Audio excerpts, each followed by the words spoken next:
그런데 왜 우리는 자꾸 문제점이 눈에 먼저 보이고 지적질을 하게 될까요?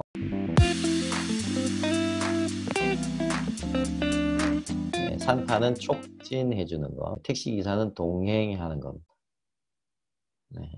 자, 기존 접근법하고의 가장 큰 차이점은 기존의 접근법은 문제점에 주로 집중을 한다는 것입니다. 그것이 이제 상담이 됐던 컨설팅이 됐던 이제 지금 말씀드리는 컨설팅이나 상담은 전통적인 이 컨설팅과 상담 이런 걸 말씀드린 겁니다. 지금 융복합이 많이 돼서 상담 쪽에서도 단기 해결 중심 상담이라든지 인본주의 상담 이런 상담들은 코칭하고 맞닿아 있는 비슷한 부분들이 또 상당히 많이 있습니다.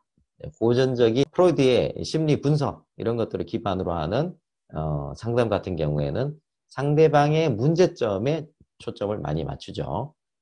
컨설팅 같은 경우에도 고전적인 전통적인 컨설팅이 그렇다고 볼 수 있겠습니다. 의사들도 마찬가지죠.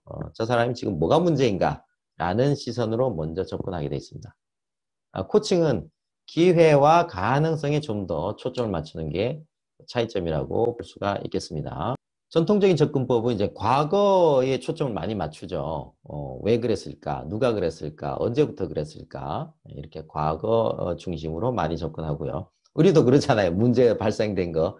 저게 뭐가 문제인가? 라고 한 다음에 누가 저랬나? 왜 저랬나? 언제부터 저랬나? 예.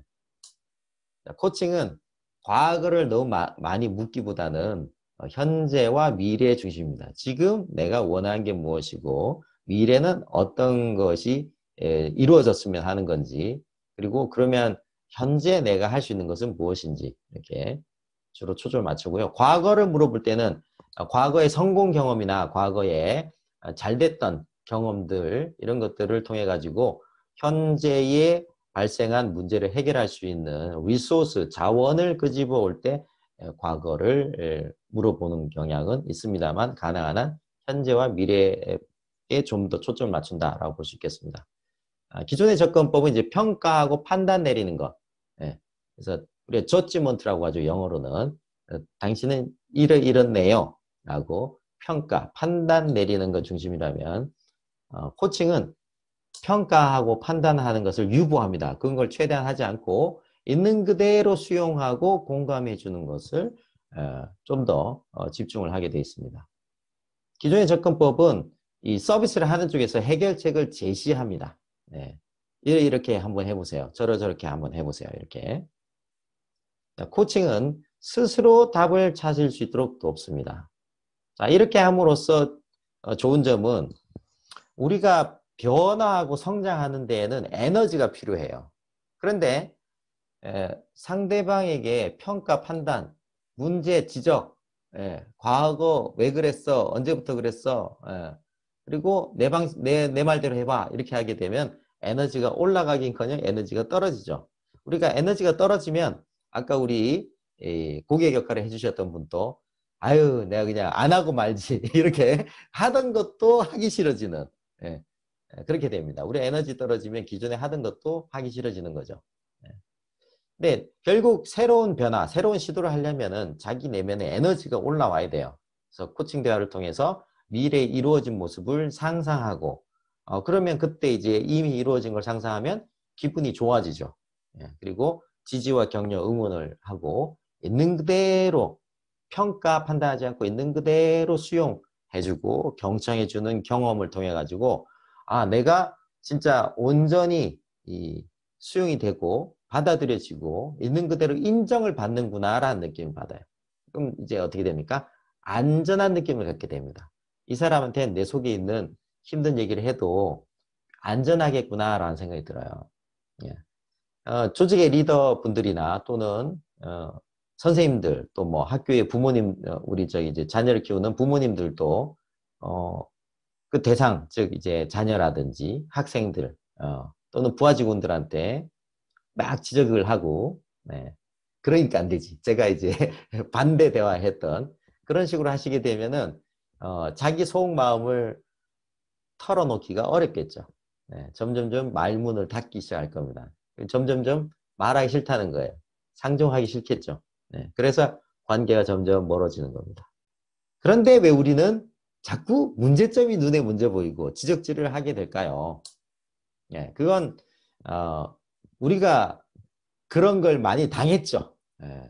그리고 또 하나는 그 사람의 약점이나 문제점을 고쳐줘야 된다라는 시각을 가지고 바라보고 있기 때문에 그렇습니다. 예. 고쳐줘야 되고 지금 문제 있는 걸 예, 치료를 해야 되고 고쳐야 된다. 고쳐야 되는 대상 이렇게 되기 때문에 상대방은 본능적으로 저항을 하게 됩니다. 내가 온전히 수용되지 못하고 나는 하자 있는 인간이고 고쳐줘야 되는 대상이구나. 그러니까 이제 에너지가 떨어지는 거죠. 그러면 하기 싫다. 빈정상해, 기분상해서 하기 싫다. 이렇게 될 가능성이 굉장히 높습니다. 그리고 다른 사람이 얘기해준 해결책은 아유, 그건 저 사람 얘기지. 나는 안 맞아 그거. 이렇게 하기 쉬워요. 예. 자기가 스스로 답을 찾고 자기가 이거 한번 해보겠습니다 라고 말을 뱉는 순간 스스로 책임지는 의식이 더 생기고 그에 따라서 실행할 가능성이 높아지는 거죠. 스테판 페어리라는 Getting Started in Personal and Executive Coaching이라는 책을 쓰신 스테판 페어리는 이렇게 좀 구분을 했습니다.